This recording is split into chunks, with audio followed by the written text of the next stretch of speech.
The Memoirs of Casanova by Giacomo Casanova. Read by Benedict Cumberbatch. In 1715, my father, then only 19 years old, fell madly in love with an actress named Fragoletta.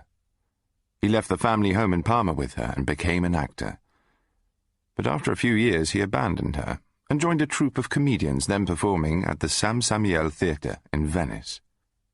Opposite the house in which he lodged there happened to live a shoemaker named Jerome Ferrusi, with his wife, Mazia, and Zanetta, their only daughter, a perfect beauty aged 16. The young actor fell in love with this girl, succeeded in winning her affection, and got her to agree to a runaway marriage. It was the only way to win her, for in her parents' eyes a play actor was the lowest of the low. The young lovers, provided with the necessary certificates and accompanied by 2 witnesses, presented themselves before the Patriarch of Venice, who performed the marriage ceremony. I was born 9 months later, on the 2nd of April, 1725. Mazia forgave her daughter as soon as she learned that my father had promised never to compel her to appear on the stage. This is a promise which all actors make to the girls they marry, a promise their wives never much care about asking them to keep. Anyway, it turned out to be a very fortunate thing for my mother that she did learn how to act. For 9 years later, having been left a widow with 6 children, she survived only because she could earn a living in that profession. I was only 1 year old when my parents went off to London, where my father had an engagement, and I was left in the care of my grandmother. It was in London that my mother made her first appearance on the stage, and it was there that she gave birth to my brother, Francois, the celebrated painter. Towards the end of 1728, my mother returned to Venice with her husband, and as she'd now become an actress, she continued her artistic career. In 1730, she was delivered of my brother Jean, who later became director of the Academy of Painting at Dresden. During the 3 following years, she became the mother of 2 daughters and another son, who became a priest. I was just over 8 years old when my father was afflicted with an abscess in the head, which carried him off in a week. He was only 36 years of age. Beautiful and young as my mother was, she declined all the offers of marriage which were made to her, and, placing her trust in Providence, she courageously devoted herself to the task of bringing up her young family. She considered it a duty to think of me before the others because I was a very weak creature, without any appetite, prone to attacks of nosebleeds, and unable to apply myself to anything. Physicians disagreed as to the cause of the disease. Monsieur Baffo, a great friend of my father, consulted the celebrated Dr. Macop of Padua, who sent him his opinion in writing recommending a change of air. Monsieur Baffo then set about sending me to Padua. A good boarding-house was found, and on the 2nd of April, 1734, the very day I reached my 9th year, I was taken to Padua along the Brenta Canal, accompanied by my mother, Monsieur Baffo, and another gentleman. I was to board in the house of an old Sclavonian woman. When we arrived, my small trunk was laid open before her, together with 6 sequins for 6 months' lodging paid in advance. For this small sum she undertook to feed me, keep me clean, and send me to a day school. Protesting that it wasn't enough, she nevertheless accepted these terms. I was kissed and strongly commanded to be always obedient and good, and I was left with her. In this way, my family got rid of me. Soon as I was left alone with the Sclavonian woman, she took me up to the garret, where she pointed out my bed in a row with 4 others. 3 belonged to boys of my age then at school, and the 4th to a servant girl, whose job it was to watch us and prevent the many peccadilloes to which schoolboys are wont. I felt neither happy nor unhappy. I had neither fear nor hope. The only thing which grated upon me was the mistress of the house. Everything in that woman was repulsive to me.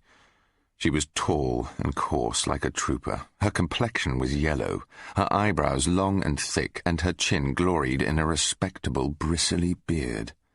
To complete the picture, her hideous, half-naked bosom was hanging halfway down her long chest. Towards noon, my 3 companions came back from school, and they at once greeted me as if we were old friends. After a while we were summoned to dinner, which consisted of a very poor soup, followed by a small portion of dried cod and 1 apple each. After dinner, the servant took me to the school kept by a young priest, Dr. Gossi. He saw his first task as being to teach me to write. For this purpose, I was placed in a class of children of 5 and 6, who didn't fail to ridicule me on account of my age. On my return to the boarding-house, I had my supper, which was worse than the dinner. I was then put to bed, but there, 3 well-known species of vermin kept me awake all night. Besides the rats, which, running all over the garret, jumped on my bed and fairly made my blood run cold with fright. And so I began to learn how to suffer misery with patience. The vermin which feasted upon me lessened my fear of the rats, and by a lucky system of compensation, dread of the rats made me less sensitive to the bites of the vermin. As soon as it was daylight, I ran out of the wretched garret, and after complaining to the servant girl of all I'd endured during the night, I asked her to give me a clean shirt.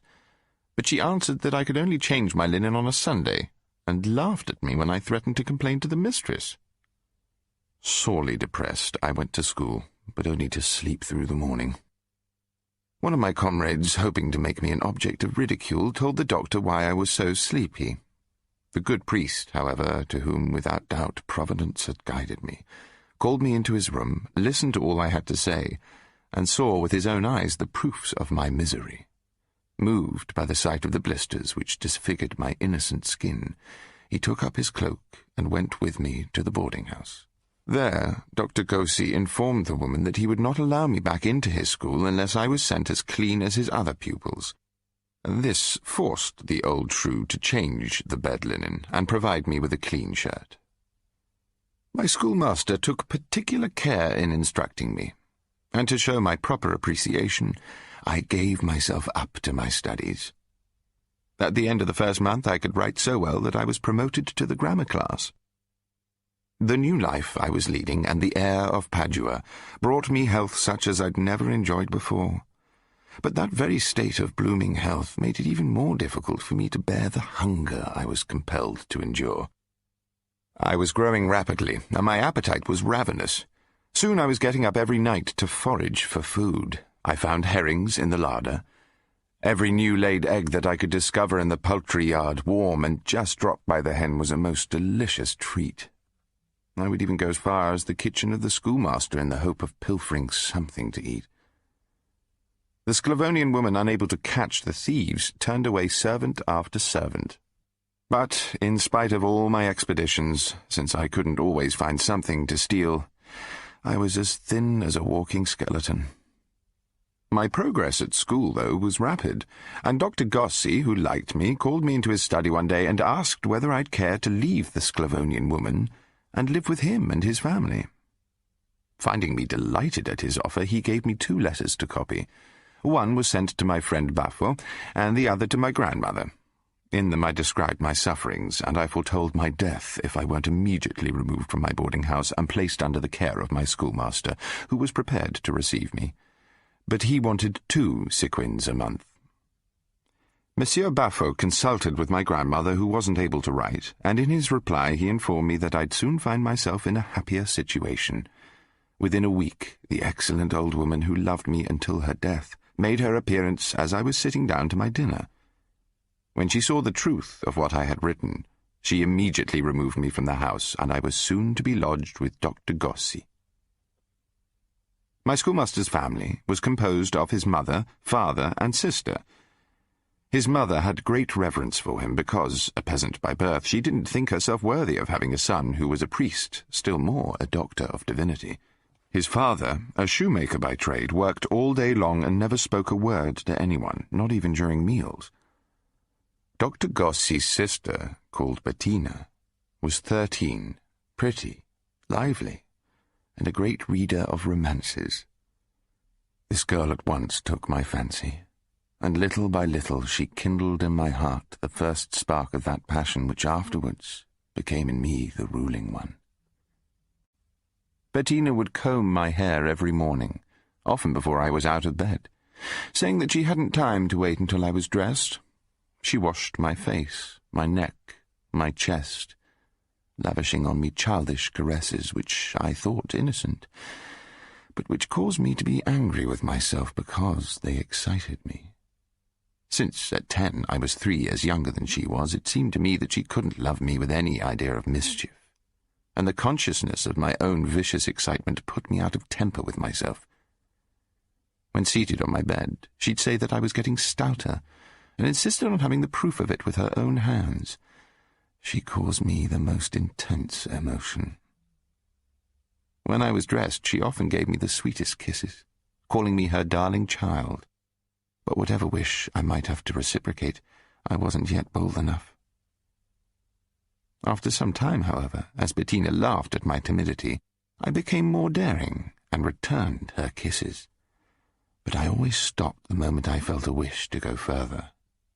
I'd turn my head, pretending to look for something, and she'd go away. She was scarcely out of the room, though, before I was in despair at not having followed through my inclination. In the early autumn, the doctor received 3 new boarders. One of them, an ignorant, coarse boy of 15 named Cordiani, seemed in less than a month to be on very friendly terms with Bettina. I began to harbour within myself a feeling of pride, mixed with a sort of contempt for Bettina. She soon guessed it, for when she came to comb my hair while I was in bed, I'd repulse her hands and no longer return her kisses. One day, in tones of commiseration, she told me that I was jealous of Cordiani. I answered that in my view Cordiani was as worthy of her as she was of him. She went away smiling, but the blow struck home, and she was determined on revenge. The only way she could think of was to make me fall in love with her. One morning when the doctor had gone out to say his mass, she came to me as I was in bed and brought me a pair of white stockings she'd knitted. After dressing my hair, she asked me to try the stockings on, to make sure that they were all right. As she was putting them on, she remarked that my legs weren't clean, and without any more ado she began to wash them. Ashamed for her to think me bashful, I let her do as she liked, not foreseeing what would happen. Seated on my bed, Bettina carried her love for cleanliness too far, and her curiosity caused me such intense voluptuousness that the feeling didn't stop until it could be carried no further. Having recovered my calm, I thought myself guilty, and begged her forgiveness. She didn't expect this, and after considering for a few moments, she told me kindly that the fault was entirely her own, but that she'd never again be guilty of it, and she went out of the room, leaving me to my own thoughts. They were of a cruel character. It seemed to me that I'd brought dishonour upon Bettina, betrayed her family's confidence, and offended against the sacred laws of hospitality. In short, that I could atone only by marrying her. These thoughts led to a deep melancholy, which increased day by day, for Bettina entirely ceased her morning visits to my bedside. But after a while I felt convinced that the act she'd been guilty of with me had been deliberate, and that it was feelings of repentance that kept her away. And so I made up my mind to write to her. I composed a letter, short, but calculated to restore peace to her mind, whether she thought herself guilty or suspected me of feelings contrary to those which she might expect from me. Half an hour after the receipt of my letter, she told me herself that the next morning she'd pay me her usual visit. But the next morning I waited in vain, and later that day events took a strange turn. Dr. Gossi's godfather, a man of advanced years, lived in the country. Following a severe illness, he thought himself very near his end. He sent a carriage to the doctor with a request that the doctor and his father came to him at once, as he wished them to be present at his death, and to pray for his departing soul. The old shoemaker drained a bottle, donned his Sunday clothes, and went off with his son. I thought this a very favourable opportunity, and managed to tell Bettina that I'd leave the door of my room ajar, and that I'd wait for her as soon as everyone in the house had gone to bed. She promised to come. Bettina slept on the ground floor in a small room divided only by a partition from her father's study. As the doctor was away, I was alone in his large bedchamber on the first floor where I slept. The 3 boarders slept in a different part of the house, and so I had no mishap to fear. I was delighted at the idea that at last I'd reached the moment I had so ardently desired. The instant I was in my room, I bolted the door and opened the one leading to the passage so that Bettina only needed to push it in order to come in. I put my light out, but didn't undress. Until midnight I waited without feeling much anxiety. But I heard the clock strike 2, 3, 4 o'clock in the morning without seeing Bettina. My blood began to boil, and I was soon in a state of furious rage. Outside it was snowing hard, but I shook from anger more than from cold. 1 hour before daybreak, unable to master my impatience any longer, I made up my mind to go downstairs with bare feet so as not to wake the dog, and to place myself at the bottom of the stairs within a yard of Bettina's door. When I got there, her door was closed, and, as it could be locked only from inside, I imagined that Bettina had fallen asleep. I was on the point of knocking, but was prevented by fear of rousing the dog, so I sat down on the last step of the stairs. At daybreak, numb and shivering with cold, afraid that the servant would see me, I determined to go back to my room. I stand up, but at that very moment I hear some noise in Bettina's room. Certain that I'm going to see her, and hope lending me new strength, I step nearer the door. It opens. But instead of Bettina, who do I see coming out but Cordiani? He gives me such a furious kick in the stomach that I'm thrown back off my feet. Then Cordiani is off, and he locks himself in the room he shares with the Feltrini brothers. Furious, I pick myself up, intending to take my revenge on Bettina. But I find her door locked. I kick it. The dog starts a loud barking, and I make a hurried retreat to my room, where I throw myself into bed to heal mind and body, for I was half dead. Deceived, humbled, ill-treated, an object of contempt to the happy and triumphant Cordiani, I spent 3 hours ruminating the darkest schemes of revenge. To poison them both seemed to me but a trifle in that terrible moment. This project gave way to another as extravagant as cowardly, namely to go at once to Bettina's brother and disclose everything to him. I was still in that state of mind when suddenly I heard outside my door the gruff voice of Bettina's mother. She was begging me to come down, adding that her daughter was dying. As I would have been very sorry if she departed this life before she could feel the effects of my revenge, I got up hurriedly and went downstairs. I found Bettina lying in her father's bed, writhing with fearful convulsions, and surrounded by the whole family. Half-dressed, nearly bent in two, she was throwing her body now to the right, now to the left, striking at random with her feet and with her fists, and extricating herself by violent shaking from the hands of those trying to keep her down. With this sight before me and the night's adventures still in my mind, I hardly knew what to think. I had no knowledge of human nature, no knowledge of artifice and tricks. So I couldn't understand how I found myself coolly witnessing such a scene, nor how I could stand composed and calm in the presence of two beings, one of whom I intended to kill, and the other to dishonor. At the end of an hour, Bettina fell asleep. A nurse and Dr. Olivo came soon afterwards.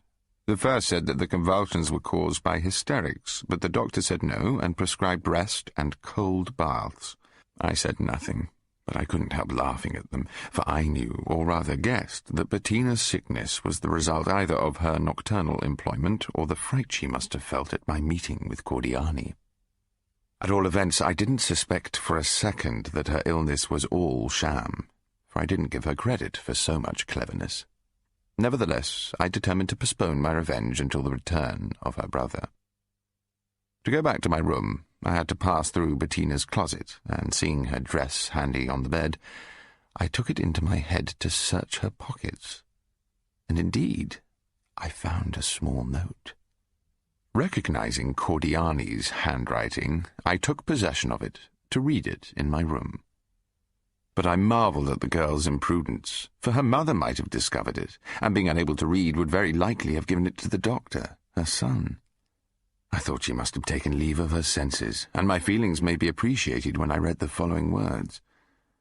As your father is away, it is not necessary to leave your door ajar as usual. When we leave the supper table, I will go to your closet. You will find me there." I gave way to an irresistible fit of laughter. Seeing how completely I'd been duped, I thought I was cured of my love. Cordiani appeared to me deserving of forgiveness, and Bettina of contempt. Thinking it over, I congratulated myself upon having received a lesson of such importance for the remainder of my life. I even went so far as to acknowledge to myself that Bettina had been quite right in giving the preference to Cordiani, who was 15 years old, while I was only a child.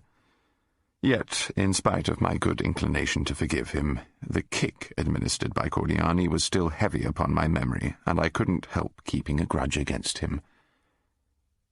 At noon, as we were at dinner in the kitchen, Bettina began again to raise piercing screams.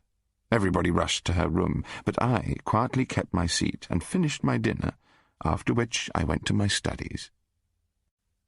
In the evening, when I came down to supper, I found that Bettina's bed had been brought to the kitchen close by her mother's, but it was no concern of mine, and when she had fresh fits of convulsions during the night and the next morning, I remained likewise perfectly unconcerned.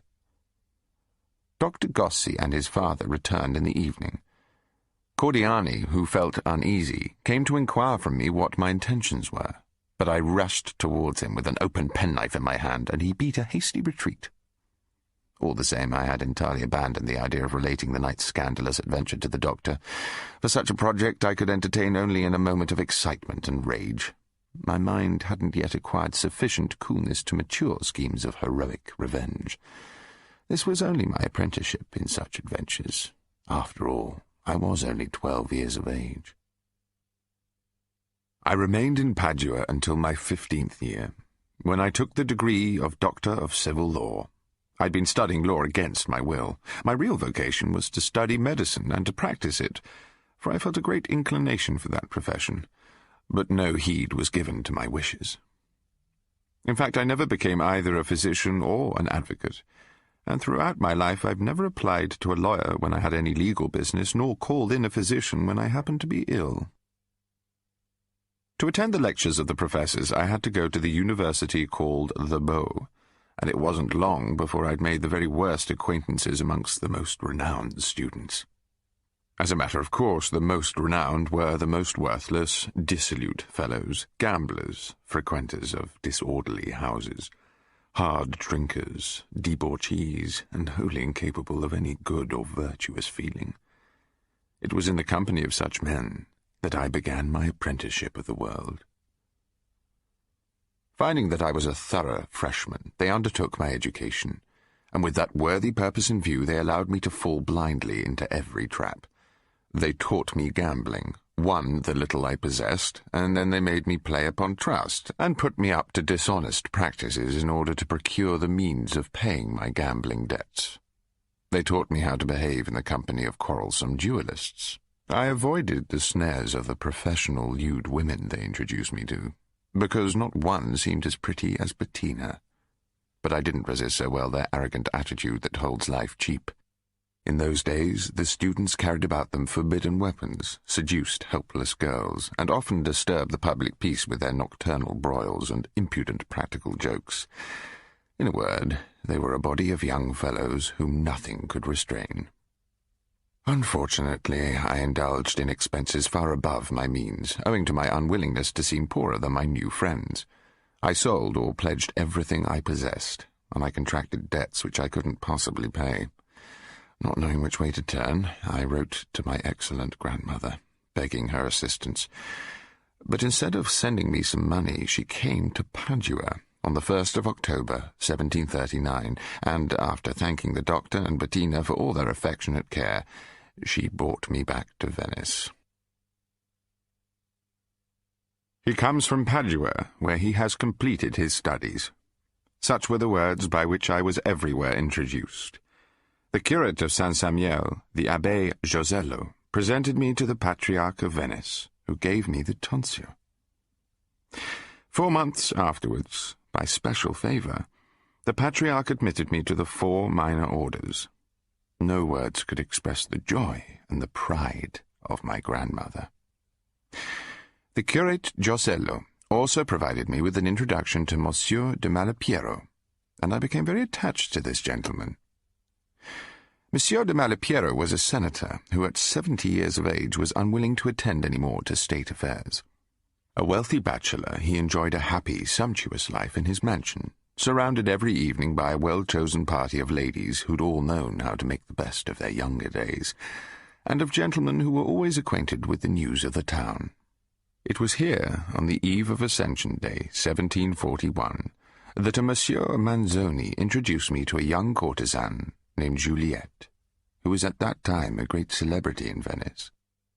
She'd been introduced to high society by the Marquis de San Vitali, a nobleman from Parma who'd given her 100,000 ducats for her favours. Her beauty was then the talk of Venice, and it was fashionable to call upon her. To converse with her, and especially to be admitted into her circle, was considered a great boon. Monsieur Manzoni introduced me to Juliette as a young ecclesiastic who was beginning to make a reputation. I found her reclining on a sofa, surrounded by 7 or 8 well-seasoned admirers. She scrutinized me from head to foot, as if I was being offered for sale. Then, with the air of a princess, she said that she wasn't sorry to make my acquaintance, and invited me to take a seat. I began then, in my turn, to examine her closely and deliberately. Juliette was then in her 18th year. Although she was heavily made up, the freshness of her complexion was dazzling. Her perfect teeth made one overlook the fact that her mouth was somewhat too large, and the rings which covered her fingers didn't prevent me from noticing that her hand was too large and fleshy. Moreover, in spite of her carefully hiding her feet, I judged, by a telltale slipper lying close by her dress, that they were too large to please a man of refined taste. Altogether, I found her beautiful, but when I compared her beauty and the price of 100,000 ducats paid for it, I marvelled at my remaining so cold. After my introduction to Juliette, I paid her 4 or 5 visits. So when my opinion of her was asked one evening in Monsieur de Malipiero's drawing-room, I thought myself justified in saying that she could please only a glutton with depraved tastes, that she had neither the fascination of a simple nature nor any knowledge of society, and that she was deficient in those talents which a thorough gentleman liked to find in a woman. This opinion met the general approbation of his friends, but Monsieur de Malipiero kindly whispered to me that Juliette would certainly be informed of the portrait I'd drawn of her, and that she'd become my sworn enemy. He'd guessed rightly. One evening I called upon Juliette with Monsieur Manzoni, and she told him that a wonderful judge of beauty had found flaws in her, but she took good care not to specify them. It wasn't difficult to make out that she was indirectly firing at me, and I prepared myself for the ostracism which I was expecting. However, she kept it in abeyance for fully an hour. At last, our conversation falling upon a concert given a few days before by Emer, the actor, in which his daughter Thérèse had taken a brilliant part, Juliette turned to me and inquired what Monsieur de Malipiero did for Thérèse. I said he was educating her. "And no doubt doing it very well," she answered, "for he's a man of talent. But I'd like to know what he can do with you. I'm told he thinks you're rather stupid." Of course she had the laugh on her side, and I, confused, uncomfortable, and not knowing what to say, took my leave, determined never to darken her door again. The next day at dinner the account of my adventure caused the old senator much amusement. It was about this time that I fell in love with the niece of the abbé, a girl called Angela. Day by day my love for her increased. But Angela was virtuous. She didn't object to my love, but she wished me to renounce the church and to marry her. In spite of my infatuation, I couldn't make up my mind to take such a step, and I went on seeing her and courting her in the hope that she'd alter her decision. Throughout the summer, I carried on a course of platonic love with my charming Angela at the house of her teacher of embroidery, but her extreme reserve excited me, and my love had almost become a torment to myself. My pathetic entreaties had less effect upon her than upon the 2 young sisters who were her companions and friends. These 2 sisters shared Angela's embroidery lessons, and were the confidants of all her secrets. I made their acquaintance and found that they disapproved of her extreme reserve towards me. Whenever I happen to meet them alone, I tell them all my sorrows, and, thinking only of my cruel sweetheart, I was never conceited enough to propose that these girls might fall in love with me. The teacher of embroidery, an old bigot who at first appeared not to mind my attention to Angela, got tired at last of my too frequent visits, and mentioned them to her uncle, the abbé. He told me kindly one day that I oughtn't to call at the house so often, as my constant visits might prove detrimental to his niece's reputation. I promised to follow his good advice. 3 or 4 days later, I visited the embroidery teacher, and, not stopping for an instant near the girls, yet contrived to slip into the hand of the eldest of the 2 sisters, Nanette, a note enclosing another for my dear Angela. In this I explained why I had been compelled to discontinue my visits, and begged her to devise some means by which we could meet. In my note to Nanette, I asked her to give my letter to her friend, adding that I'd see them again the day after the morrow, and that I trusted to her to find an opportunity for delivering me the answer. Nanette managed it all very cleverly, and when I returned 2 days later, she gave me a letter without attracting anyone's attention. Nanette's letter enclosed a very short note from Angela, who disliked letter-writing. She merely advised me to follow her friend's plan. Nanette wrote, "Reverend Sir, there is nothing in the world that I would not do for my friend. She visits our house every holiday, has supper with us, and sleeps under our roof. The best way is for you to make the acquaintance of Madame Oriot, our aunt. Madame Oriot, although a woman of good station in life, is not wealthy, and she wishes to have her name entered on the list of noble widows who receive the grants bestowed by the Confraternity of the Holy Sacrament, of which Monsieur de Malipiero is president. Last Sunday, Angela mentioned that you are in the good graces of that nobleman, and that the best way to obtain his patronage would be to ask you to entreat it in her behalf. My aunt has therefore written the letter which you will find at your house. Should you succeed in obtaining Monsieur de Malipiero's goodwill in favour of my aunt, you will become the pet of the household. When you call, you must forgive me if I appear to treat you with coolness, for I have said that I do not like you. I will manage for you an opportunity for some private conversation with Angela. Adieu." The same evening I received Madame Oriot's letter, so I called upon her the following day, Sunday. I was welcomed in a very friendly manner, and when the lady entreated me to exert my influence with Monsieur de Malipiero on her behalf, I undertook to do my utmost. I had so much at stake in the success of Madame Oriot's petition that I thought of nothing else. Knowing the power of the beautiful Thérèse Imer over our amorous senator, I determined to call upon her the next day. I went straight to her room without being announced. I found her alone with the physician Doro, who, feigning to be on a professional visit, wrote a prescription, felt her pulse, and went off. This Doro was suspected of being in love with Thérèse. Monsieur de Malipiero, who was jealous, had forbidden Thérèse to receive him, and she'd promised not to. Knowing I was aware of this, she certainly had no wish for the old man to hear how she kept her word. I thought this an ideal opportunity for obtaining from her everything I wished. Briefly, I told her the object of my visit, taking care to add that she could rely upon my discretion and that I wouldn't for the world do her any injury. Grateful for this assurance, Thérèse answered that she'd rejoice at finding an occasion to oblige me. She kept her word, for the very next day she placed in my hands the brevet, signed by His Excellency as President of the Confraternity. Madame Oriot's name had been put down to share the largesse, which was distributed twice a year. Nanette and her sister Martin were the orphan nieces of Madame Oriot. They lived with her in her house, sleeping together on the 3rd floor in a large bed, which was also shared by Angela every Sunday. I let Nanette know the successful outcome of my efforts on behalf of Madame Oriot, and the next time I called, Nanette slipped me a note. As soon as I'd presented Madame Oriot with the deed she'd so long desired, I made my excuses and left the room. The moment I was alone, I opened my letter. "My aunt will invite you to supper. Do not accept. Go away as soon as we sit down, and Martin will escort you to the street door. But do not leave the house. Go up to the 3rd floor. We'll come up the moment our aunt's gone to bed.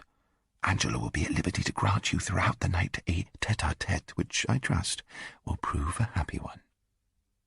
I returned to Madame Orio's sitting room overwhelmed with happiness.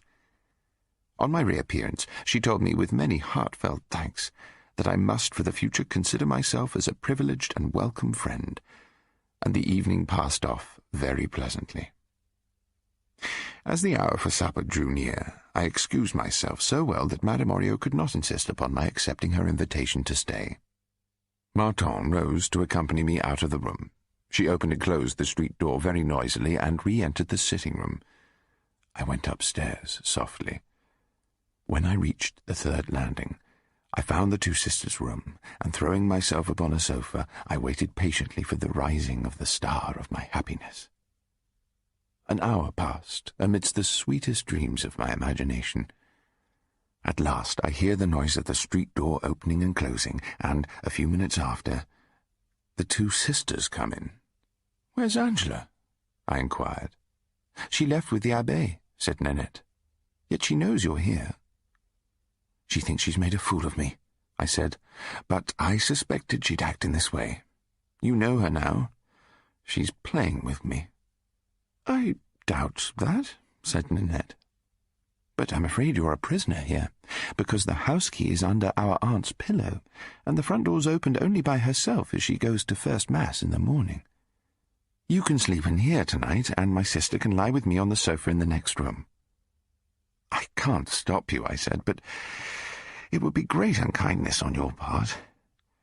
Tell me, beautiful Nanette, if I were as much attached to you as I was to Angela, would you follow her example and make me unhappy?"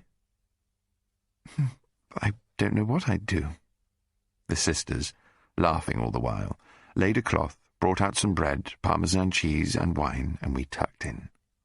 The wine, to which they weren't accustomed, went to their heads, and their gaiety was soon delightful.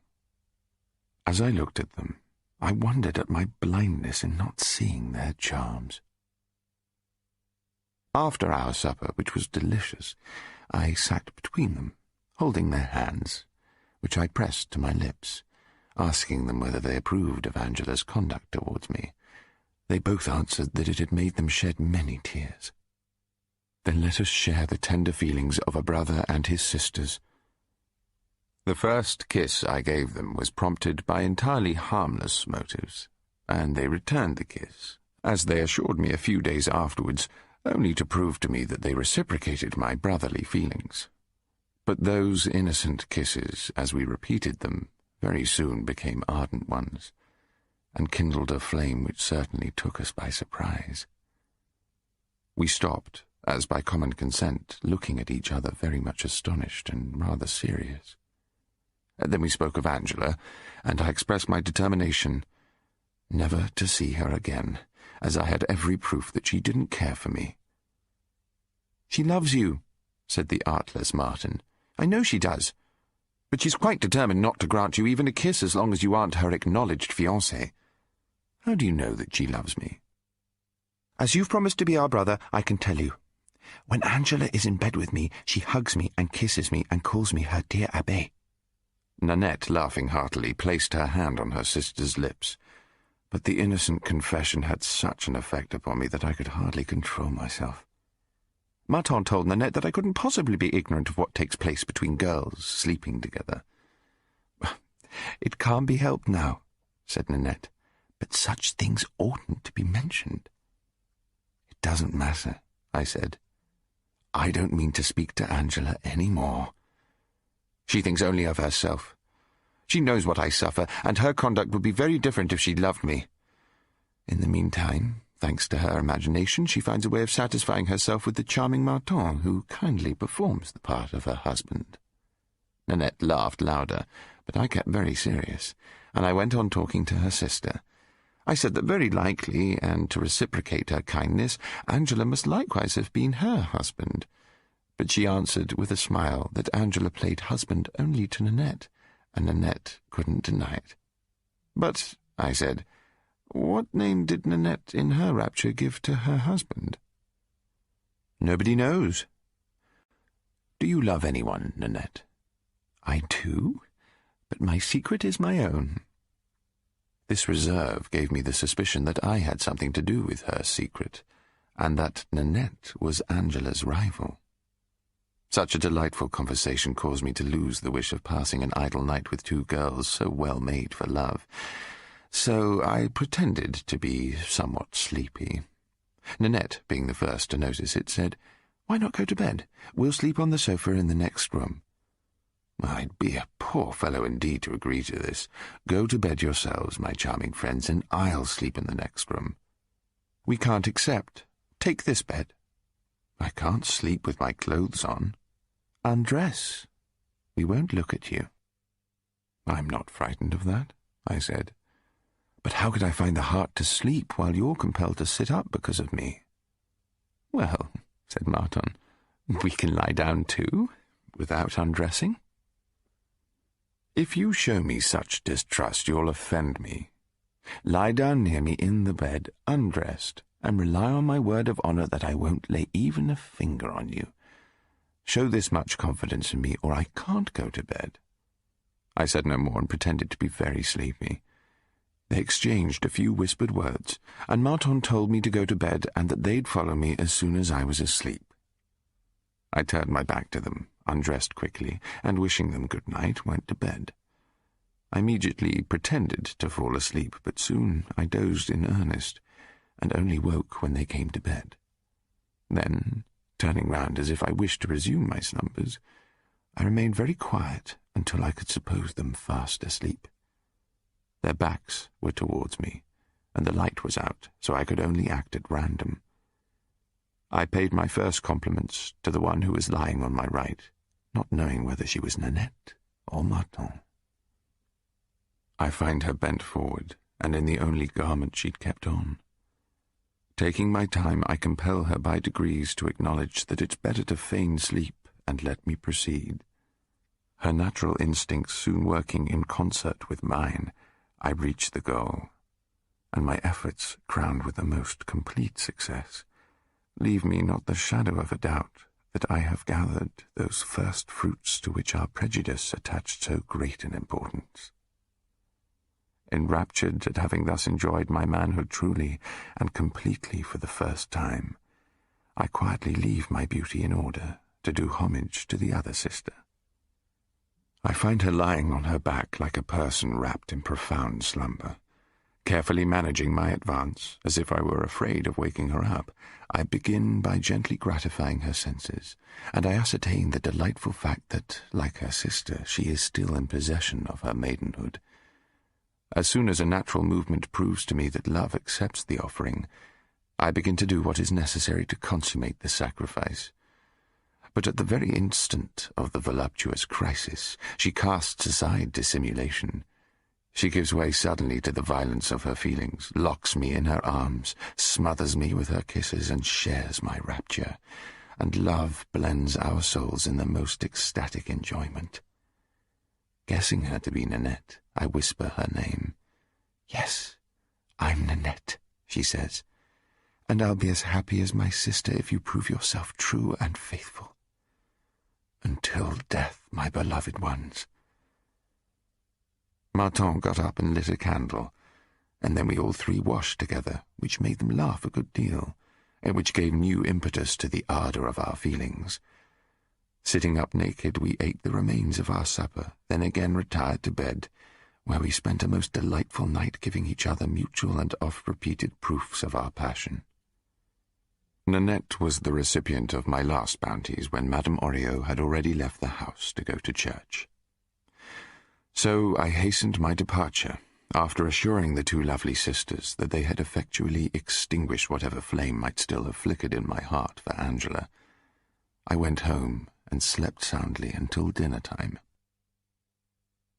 At dinner, Monsieur de Malipiero remarked upon my cheerful looks and the dark circles around my eyes, but I kept my own counsel and allowed him to think whatever he pleased. The following day I paid a visit to Madame Oriot, and since Angela wasn't of the party, I stayed to supper. During the evening, Nanette contrived to give me a letter and a small parcel. The parcel contained a small lump of wax with the stamp of a key, and the letter told me to have a key made, and to use it to enter the house whenever I wished to spend the night with them. She informed me at the same time that Angela had slept with them the night following our adventures, and that, thanks to their usual practices, she'd guessed the real state of things. Angela, after abusing them most vehemently, had sworn never again to enter the house. A few days afterwards, good fortune delivered us from Angela. She was taken to Vicenza by her father. Thanks to her absence, I found myself the undisturbed possessor of the two charming sisters. From then on, I spent at least 2 nights every week with them, finding no difficulty in entering the house with the key which I'd speedily procured. Not long after, my grandmother fell ill, and I had to change all my habits, for I loved her too dearly not to surround her with every care and attention. I never left her until she breathed her last. She was unable to leave me anything, for during her life she'd given me all she could, and her death compelled me to adopt an entirely different mode of life. A month after her death, I received a letter from my mother informing me that, as there was no probability of her return to Venice, she had determined to give up the house. She told the Abbé Grimani, and I was to be guided entirely by his advice. He was instructed to sell the furniture and to place me, as well as my brothers and my sister, in a good boarding house. I called upon Grimani to assure him of my perfect disposition to obey his commands. Some time later I had a second letter from my mother, dated from Warsaw. In it she told me that a new acquaintance, then a learned minim friar, had agreed to take me under his wing if she could arrange for him to be granted a bishopric. Through the royal connections my mother had acquired, she did indeed arrange for him to be granted the bishopric of Monterano. "Faithful to his promise," wrote my mother, "the good bishop will take you with him about the middle of next year as he passes through Venice to reach Calabria. He will pave your way to the highest dignities of the Church, and you may imagine my consolation if, in some 20 or 30 years, I had the happiness of seeing you a bishop, at least." This news turned my brain.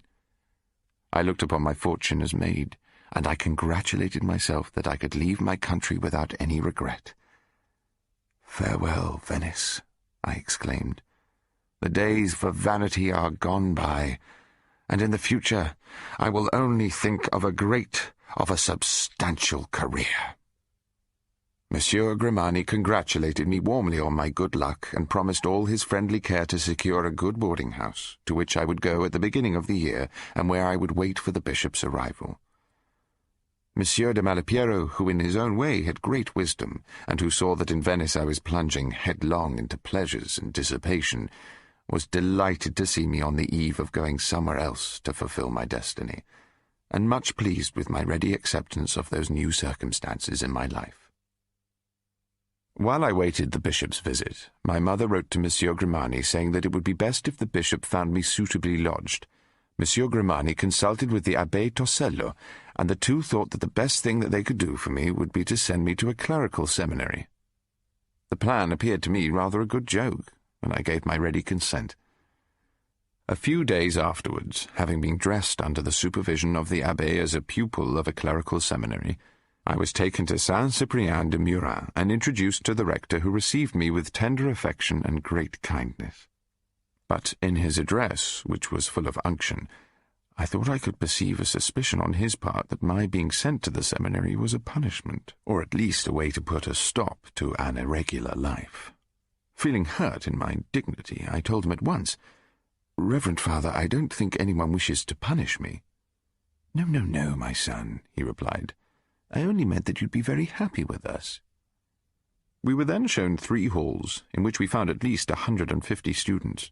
Afterwards we were taken round the schoolrooms, the refectory, the dormitory, and the gardens for play hours, and every effort was taken to make me imagine life in such a place the happiest that could fall to the lot of a young man, and to make me suppose that I'd even regret the arrival of the bishop. Yet they all tried to cheer me up by saying that I'd only remained there 5 or 6 months. Their eloquence amused me greatly.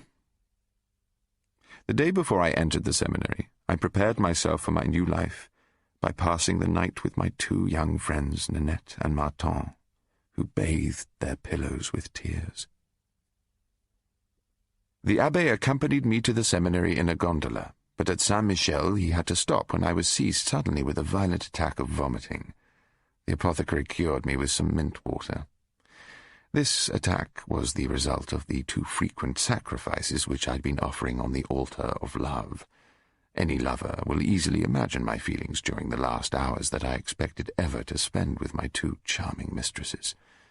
I couldn't be induced to let the last offering be the last, and I went on offering until there was no more incense left. The priest committed me to the care of the rector, and my luggage was carried to the dormitory, where I went myself to deposit my cloak and my hat. My comrades of the dormitory received me with great kindness, and in the afternoon, at playtime, they gathered around me and made me very happy with their professions of friendship. One of them, about 15 years old, attracted my notice by his features as much as by his talents. He inspired me with a very warm friendship, and during recess, instead of playing skittles with the others, we always walked together. We conversed upon poetry, and we both delighted in the beautiful odes of Horace. After 4 days of acquaintance, we were fast friends. The dormitory was under the supervision of a lay friar who had the title of prefect, and it was his duty to keep us in good order. After supper, accompanied by this lay friar, we all proceeded to the dormitory.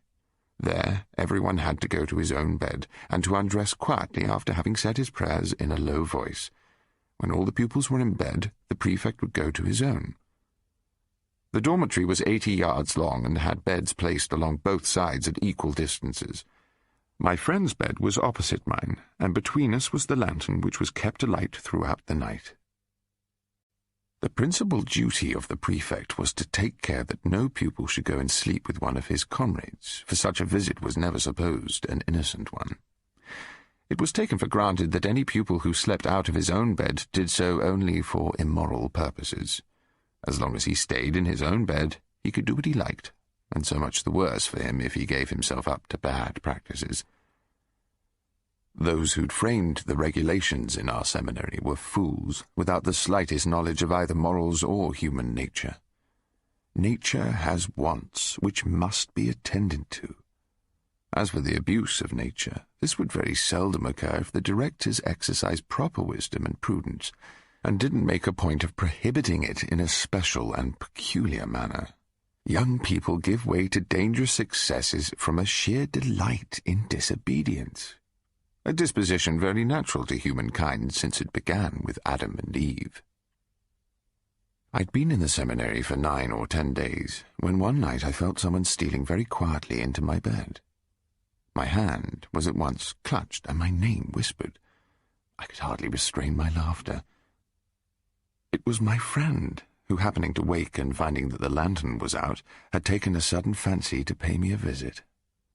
I very soon begged him to go away, for if the prefect were awake and we were discovered, we'd most likely find ourselves accused of some abominable offence. As I was giving him that good advice, we heard someone moving, and my friend made his escape. But immediately after he'd left me, I heard someone fall down, and at the same time the prefect's voice called, "You villain! Just you wait until tomorrow!" The next morning, before the ringing of the bell for rising, the rector, followed by the prefect, entered the dormitory. "You're aware of what took place last night," he said. "2 among you must be guilty, but I wish to forgive them. To save their honour, I promise that their names will not be made public, but I expect every one of you to come to me for confession before recess." In the afternoon, in obedience to his orders, we all went to him and confessed, after which we repaired to the garden. There my friend told me that, having unfortunately met the prefect after he'd left me, he'd thought that the best way was to knock him down, in order to get time to reach his own bed without being discovered. "And now," I said, "you're certain to be forgiven, for, of course, you've wisely confessed your error." "You're joking," answered my friend. "The good rector knows no more about this matter than he knew before." "Then you must have made a false confession." "Well, that may be so, but the rector's responsible for that. He was the one who forced us all to confess. You mustn't confess under compulsion." No more would have been said about the adventure if, a few nights later, I hadn't in my turn taken a fancy to return the visit paid by my friend. Towards midnight, hearing the loud snoring of the prefect, I quickly extinguished the lantern and went to lie beside my friend. He knew me at once and gladly received me, but we both listened attentively to the snoring of our keeper, and when it ceased, understanding our danger, I got up and reached my own bed in a second. But the moment I got in it, I had a double surprise. In the first place, I felt somebody lying there, and in the second, I saw the prefect, candle in hand, coming slowly along the dormitory, looking left and right into each bed. I immediately made up my mind to feign sleep. After 2 or 3 shakings given by the prefect, I pretended to wake up, and my bed companion woke up in earnest. Astonished at finding himself in my bed, he offered me an apology. I've made a mistake, he said. As I returned from the dark, from obeying a call of nature, I found your bed empty and mistook it for mine. Very likely, I replied. I had to get up too. I could perhaps have got away with this explanation had it not been discovered that the wick of the lantern had been crushed down. It was clear that someone had deliberately extinguished the light. As a result, the next day, my fellow student and I were administered 8 lashes with a rope. 4 days later, the Abbé Tosello came for me with instructions to bring me to Venice. I threw off my seminarist's habit, dressed myself in my normal clothes, and we took our departure by gondola.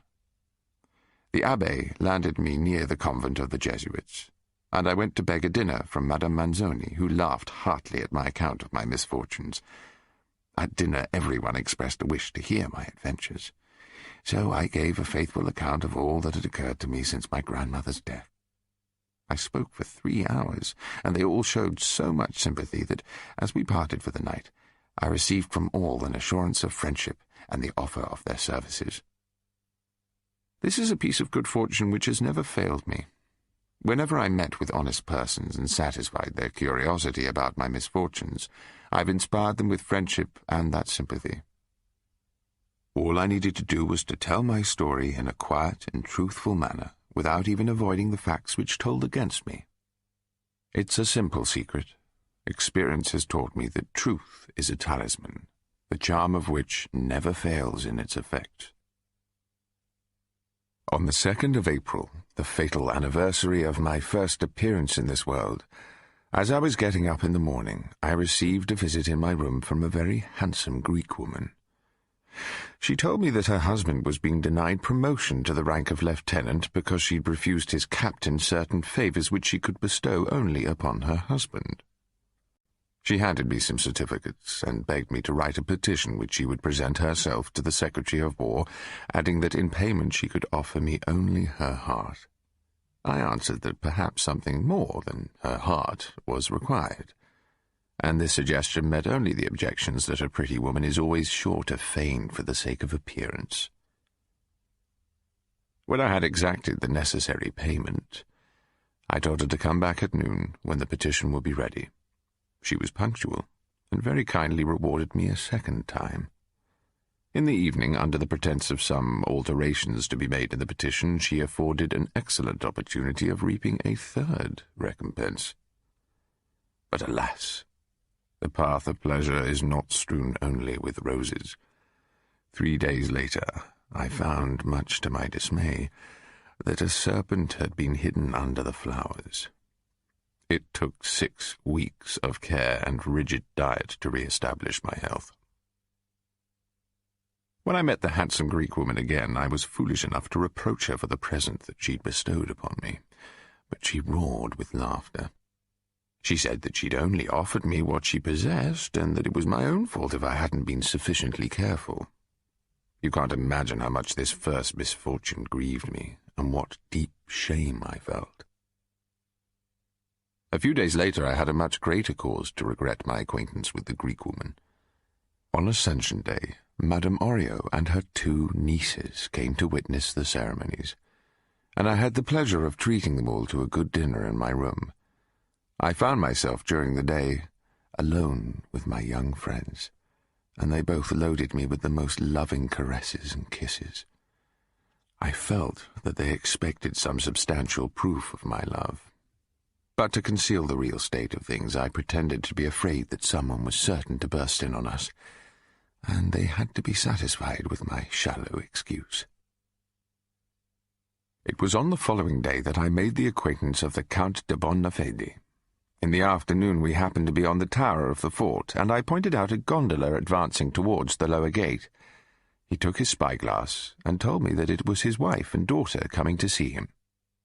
We went to meet the ladies, one of whom might once have been worth the trouble of an elopement.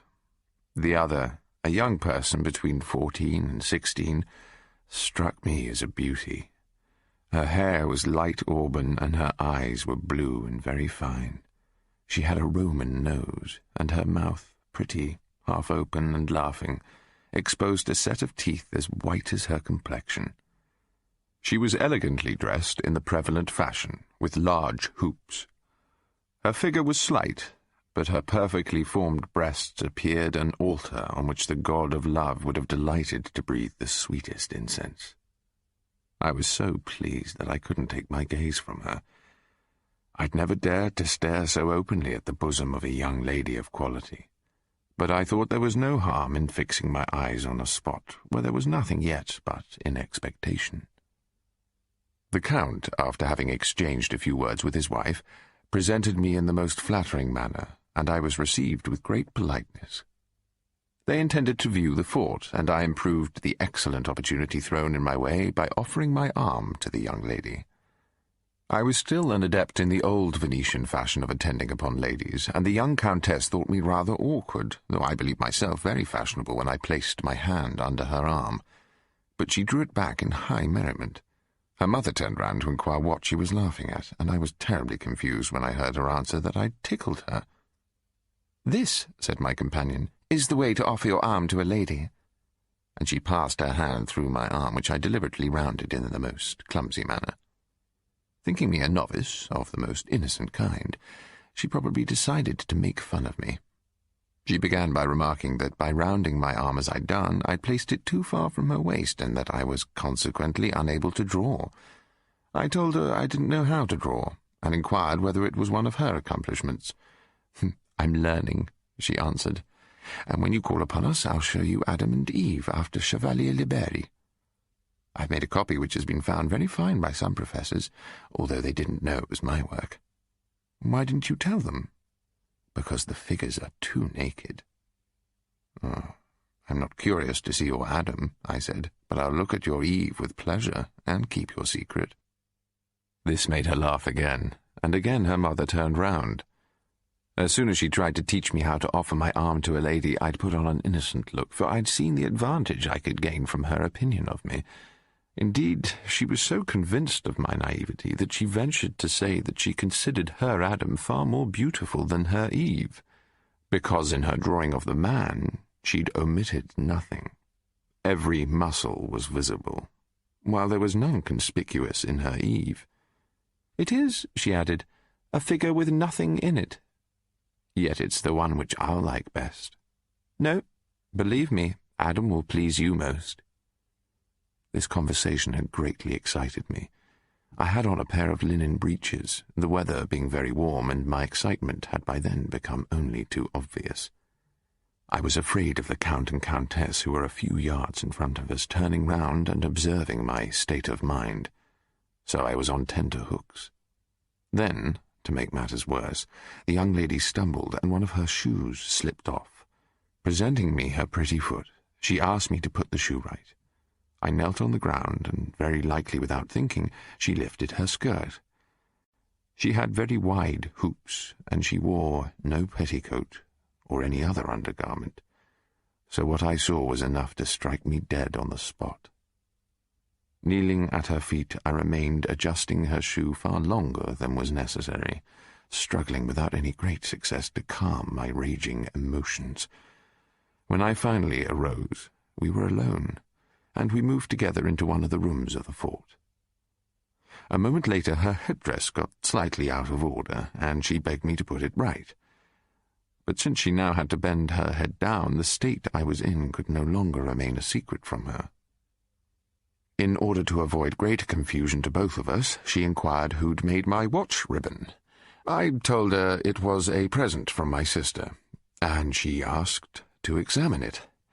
I told her that it was fastened to the fob pocket, but she wouldn't believe me, so I said that she could see for herself. She put her hand to it, but her touch was the final straw. The natural but involuntary excitement she'd caused me compelled me to be very indiscreet.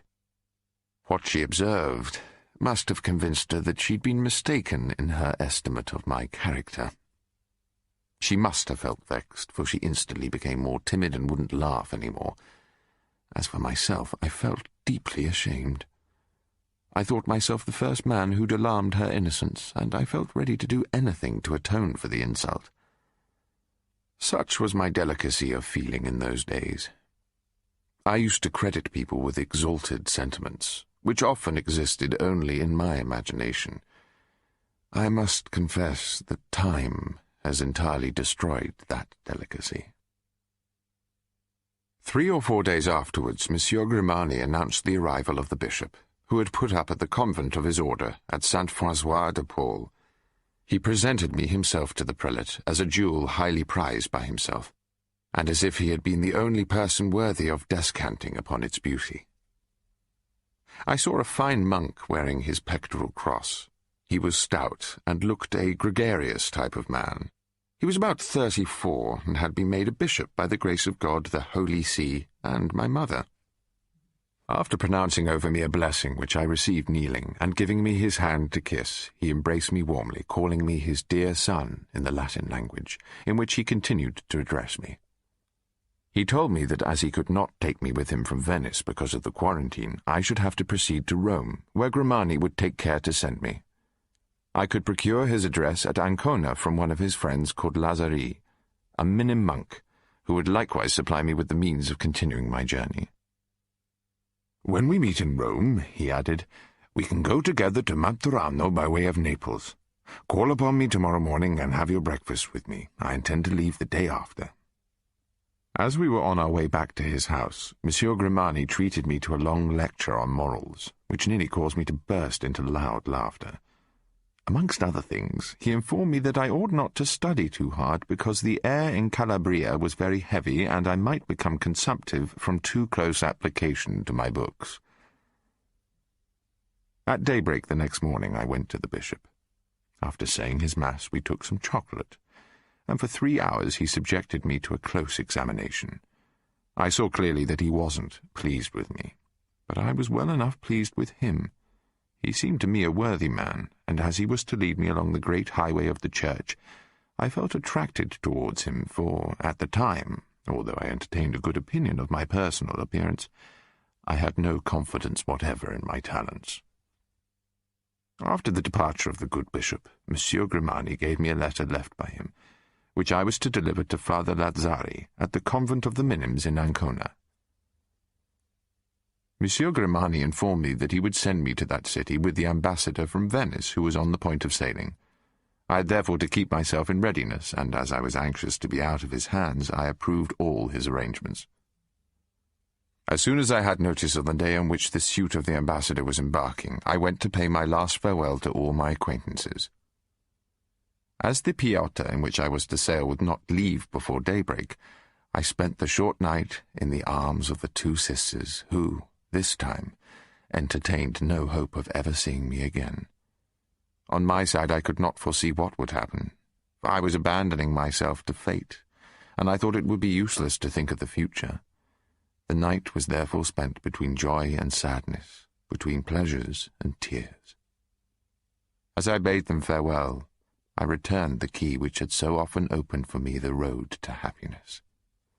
This, my first love affair, gave me no experience of the world, for our intercourse was always happy, never disturbed by any quarrel, or stained by any self-interested motive. We often felt, all 3 of us, as if we should thank Almighty God for having, by his particular protection, kept from us all the accidents which might have disturbed the sweet peace we were enjoying. I left with Madame Manzoni all my papers and all the forbidden books I possessed. The good woman, who was 20 years older than I and believed in an immutable destiny, told me that she was certain of restoring to me everything that I was leaving with her before the end of the following year at the latest. Her prediction caused me both surprise and pleasure. Feeling great reverence for her, I thought myself bound to help her bring about her vision of what was to be. After all, her predictions of the future weren't based on superstition or vain and unreasonable forebodings. They were made because of her knowledge of the world and of the nature of the person she was addressing. She often used to laugh because she never made a mistake. I embarked from St. Mark's Landing. Monsieur Grimani had given me 10 sequins, which he thought would keep me during my stay in the Lazaretto of Ancona for the necessary period of quarantine. After that, it was not supposed that I would need money.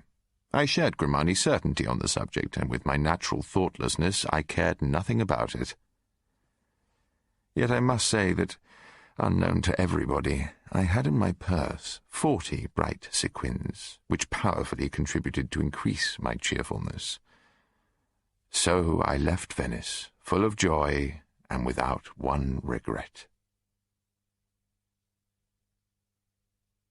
End of CD 1. CD 2. My stay in Ancona passed pleasantly enough, and when the period of quarantine was over, I determined to walk the remaining distance to the Holy City. When I finally reached the ancient capital of the world, I possessed only 7 paoli, and consequently I didn't loiter about. I went straight towards Monte Magnapoli, where according to the address given to me I was to find the bishop. But when I arrived, I was informed that he'd left Rome 10 days before, leaving instructions to send me to Naples free of expense. The coach started for Naples the next day.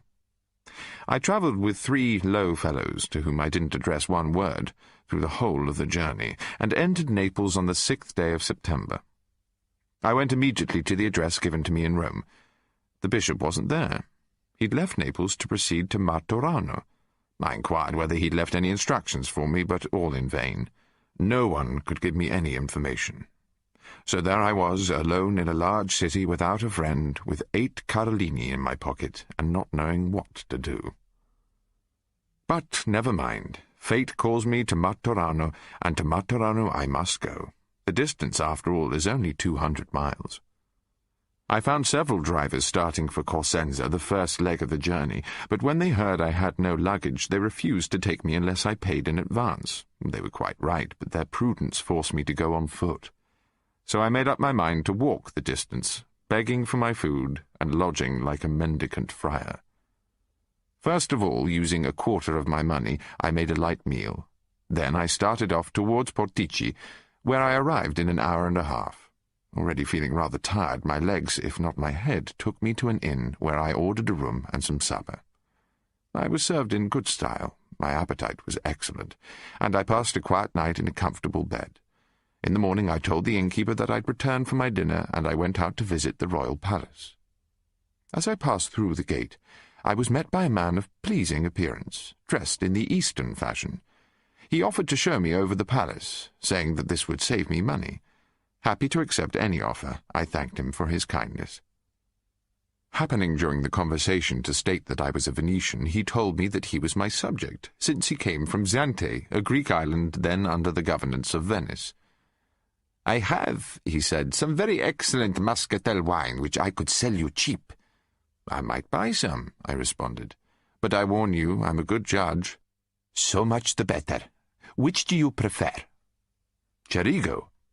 "You're right," he said. "I have some rare Cerigo muscatel, and we can taste it if you'd agree to dine with me." "Willingly," I said. "I have some wines of Samos and Kefalonia, too. And I also have quantity of minerals, vitriol, cinnabar, antimony, and 100 quintals of mercury." "Are all these goods here?" I asked. "No, in Naples. Here I have only the muscatel wine and the mercury." The mention of mercury brought to my mind the little-known fact that if mercury is mixed with lead and bismuth, it increases in weight by a quarter. I said nothing, but thought to myself that if this happened to be unknown to the Greek, I might profit by it. After we toured the palace, we returned to the inn, and the Greek took me to his room, in which he ordered the table to be laid for 2. In the next room I saw several large vessels of muscatel wine and 4 flagons of mercury, each containing about 10 pounds. I asked him to let me have a look at one of the flagons of mercury at the current price and took it to my room. The Greek went out to attend to his business, reminding me that he expected me to dinner. I too went out and bought 2.5 pounds of lead and an equal quantity of bismuth. When I returned, I asked for some large empty bottles and made the amalgam. We dined very pleasantly, and in the course of the conversation the Greek inquired laughingly why I'd brought one of his flagons of mercury. "You can find out," I said, "if you come to my room." We repaired to my room, and he found his mercury divided in 2 vessels. I asked for a piece of chamois and strained the liquid through it, filling his own flagon. The Greek was astounded to see about 1/4 of a flagon of fine mercury left over, together with an equal quantity of a powder unknown to him. It was the bismuth. My laughter accompanied